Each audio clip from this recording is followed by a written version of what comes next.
Well, good morning, everyone, and welcome on in to our Valley News Now desk, where I'm giving you a look at our Dakota Magic Casino Skycam here over near the South Dakota border.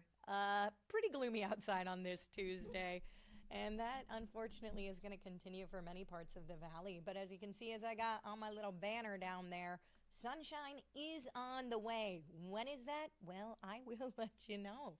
Again, thank you so much for joining us here on the Valley News Now desk. My name is Alex Larson. So we got a lot to go over this morning. Again, we do have a gloomy day outside today, and that's unfortunately, again, going to continue for a little bit longer. So I'm going to share my screen with you here. We're going to hop on over to our website, see exactly what we got going on. I'll share my screen with you. We're on the Valley News Live homepage here. We're going to hop on over to the weather tab here. And it looks like, again, rainy Tuesday and Wednesday, sunshine on the way. Right here in Fargo, we're looking at 40 degrees outside right now, light rain, and it's really not going to get much warmer than that. We're going to hop up to 47 degrees. Looks like it's going to be raining all day. We're going to hop on down. Let's go over to Milner. That's where I'm from. See where everybody's got going on today. Same story here. Rain all day. But as we head on down to the 11-day planner here, you can see Thursday, 68 degrees. It's going to continue. It looks like 68 degrees on Memorial Day on Monday, and we're going to return to those 70s by next week. So there is some hope in sight. I know a lot of people were hoping for those warmer temperatures to stick around after we had those 90 degrees happening last week, but we're just going to have to wait just a little longer. Moving on to our news for this morning, we had a lot going on. First of all, a Border Patrol agent in International Falls arrested two people who are believed to be in the country illegally. So those arrests happened last Wednesday. One person had multiple arrests for DUI, including one conviction. Border Patrol says those people will face removal, and the International Falls Station area does cover around 143 miles of international border, separating Minnesota from the Canadian province of Ontario. And with yesterday being the end of the Minnesota legislative session, the trial for Minnesota State Senator Nicole Mitchell now looming. She's been charged with burglary for allegedly breaking into her stepmother's Detroit Lakes home in the middle of the night. State Senator's trial was originally set to start back in January, if you remember that, but it was delayed until after the current legislative session. As we know, that has now ended. So in that decision made, though, the trial has to start within 60 days from yesterday. We do not know right now if the impending special session of the legislature, if that's going to have any impact on this case. But of course, as always, we're going to keep an eye out for any updates for you here. And Fargo police say a juvenile could potentially face charges after allegedly pointing a laser at a North Dakota Army National Guard helicopter last month. The crew of that helicopter reported being hit by a green laser. That was about 2 miles from Hector International Airport on April 17th. No injuries were reported, but this case has been sent to the Cass County State's Attorney. And now we got an update to a story we told you about last week. Charges are now filed against a man accused of chasing down a bear in his vehicle and then shooting it. Cavalier County Sheriff's Office says this happened on Friday, May 9th. 50-year-old Robert McCall of Langdon is charged with hunting or harassing game from a motor vehicle and unlawful possession of fur bearers. Both of those charges, those are both misdemeanors. This investigation, though, has been taken over by North Dakota Game and Fish Department. And authorities are investigating a suspicious death in Bemidji, Minnesota. Bemidji police tell us they found an unidentified adult man dead. That was in the 1300 block of America Avenue yesterday. Officers found that man when they noticed a strong odor that was near where they were responding to a reported gas leak at an apartment complex. The man was found along with a woman and a kid inside one of those apartments. Woman and kid were taken to a medical facility for treatment. So officials did later determine, going back to that gas leak, there was none of that. An investigation into this man's death, though, that is ongoing. Police do tell us there does not appear to be any threat to the public. And longtime North Dakota State Representative Cindy Schreiber Beck has died. The Republican from Wahpeton was first elected back in 2014. She spent her time in the legislature advocating for legislation that supported agriculture, education, aviation, research, and innovation. Her funeral is going to be held at the Fargo Air Museum. That's happening on Wednesday, May 28th at 4 p.m. 2 hours of visitation will be held prior to that. We've got those details available for you on our website as well. You can find them there. Schreiber Beck was 70 years old. And again, you can read much more about her life and career as well. That is on this story on valleynewslive.com, or of course, as always, your free VNL News app. Moving on here, on Sunday, the office of former President Joe Biden announced that his prostate cancer diagnosis. So the former president and his family, they are said to be reviewing treatment options with his physicians. A local doctor in Fargo did mention the likelihood to us about the former president and if he would live to see another 5 years. So that sounds not working for me here, but I'll give you a little synopsis of what he said. He said, not knowing the details of his specific situation, I think it's quite likely that he would make it through 5 years without dying of this prostate cancer. The information that this doctor had indicates that his prostate cancer could be sensitive to that hormone blockade.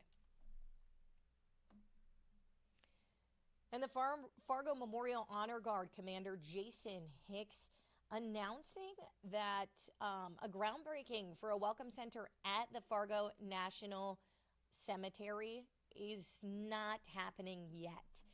That is because of the U.S. Department of Veterans Affairs. They have not approved the project. So North Dakota Governor Kelly Armstrong signing a bill giving $3 million line of credit for construction of the building with a chapel, offices, bathrooms, a parking lot, and possibly a reflection pond.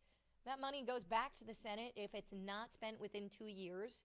Hicks says the project will cost as much as $5 million. Honor Guard has received $4.5 million from fundraising and the legislature. And the city of Fargo may have survived a close call 2 years ago when a man ambushed police, shooting 4 people and killing 1. Now, while authorities say he was likely on his way to a planned mass casualty, likely targeting the downtown street fair, now they've started working on a $33,000 project downtown from a different kind of potential violence, installing steel bollards to help prevent attacks with vehicles. If you remember that one we saw in New Orleans on New Year's Day earlier this year. Valley News Team's Ethan Kramer has our story. I'm going to flip that over for you here. Crews have begun installing a new removable vehicle barrier system near Broadway Square.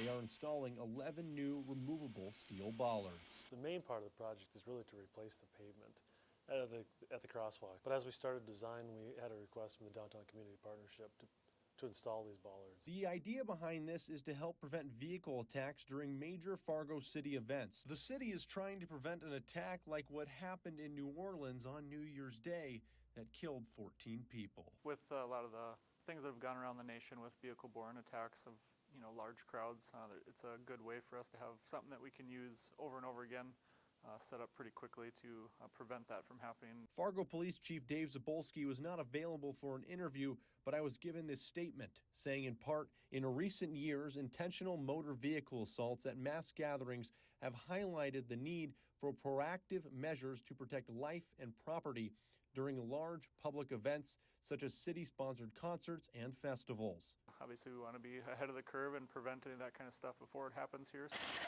The city tells me this won't be the only place they will be installing the steel bollards. I can see us installing these at other locations where we have high pedestrian events. The project will last 9 days, ending May 28th. In Fargo, Ethan Kramer, Valley News Live. So if you've been downtown, you've probably seen that construction going on. Like Ethan was just telling you, it's going to last 9 days. It's going to wrap up on May 28th.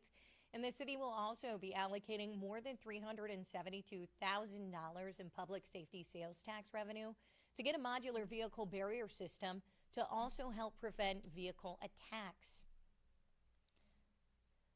Now, I got a traffic impact alert for drivers between Rothsay and Fergus Falls this morning. Starting today, drivers, you're going to have to slow down in both directions on I-94. Minnesota Department of Transportation says crews will be preparing for concrete resurfacing on eastbound I-94. It's set to start in June. Now, when resurfacing begins, all traffic will be directed onto the westbound lanes from just west to County Road 11 near Rothsay to Highway 59 near Fergus. That's going to be going on until November. Pretty long time there. On the eastbound I-94 on-ramp at Highway 59, that is going to be closed. Of course, we got more information on this project, as always, for you on our website, valleynewslive.com. Just click on this story. And local locksmiths are pushing back. They're pushing back against a bill in the Minnesota, a law in Minnesota that could dictate how you can illegally purchase keys. Back in 2023, lawmakers banned keys and other consumer products with more than trace amounts of lead in them. Now, most keys in use today are brass, an alloy containing a small amount of that lead. Without them, industry leaders are saying the ban makes most keys on the market non-compliant.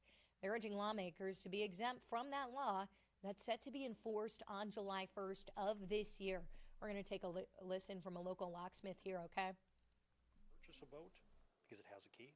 Well, car, motorcycle, ATV, house locks, any of those sorts of things would then become something that can't be sold in the state. So there are last-minute proposals being submitted to exempt the keys across the state. Interesting story there. And Jaden Go, an 8th grader from East Grand Forks, Minnesota, Eli Schlosser, and a 6th grader from Fergus Falls, and Jocelyn Hansen, a 7th grader from Wadena. They are all set to compete in the Scripps National Spelling Bee, 100th year of that this year. Let's pull up their picture, okay? There they are. They are all set to compete when that competition starts. That is next Tuesday. Jaden, all the way on the left, he actually competed in the National Bee once before, tying for 60th place in 2024. There are 243 kids, not 20, 243 kids competing in the National Spelling Bee, representing all 50 states, District of Columbia, Guam, Puerto Rico, U.S. Virgin Islands, and the Department of Defense schools in Europe. That's always a fun watch, and good luck to all 3 of you in the Bee. Well, that's about all I got for you this morning. Remember, we've got a gloomy next couple of days.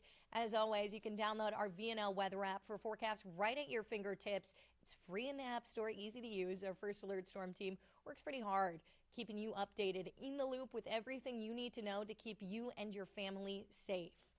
Now, again, that's all I got for you. I hope you have a great rest of your Tuesday. Stay dry out there. It is, again, looking to be pretty wet out there. We're going to pull up that sky cam for you. Remember, you can catch us streaming every weekday at 7:30 on Facebook, YouTube, and our live stream on our website, or, of course, your VNL News app.